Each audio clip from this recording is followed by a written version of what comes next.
The conditional operator in Verilog is a ternary operator, meaning it uses three operands. This operator is represented by the symbol question mark and colon, and is used to choose between two values based on a condition. The syntax looks like this: condition, question mark, true expression, colon, false expression.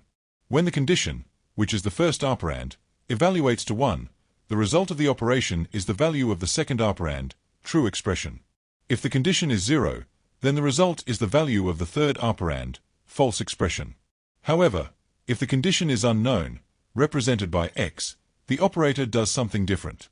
It merges the true expression and false expression to create a result.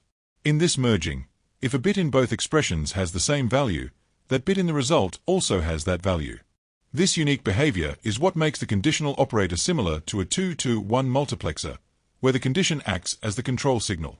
The conditional operator is often used for concise code when you want to select between two values based on a condition.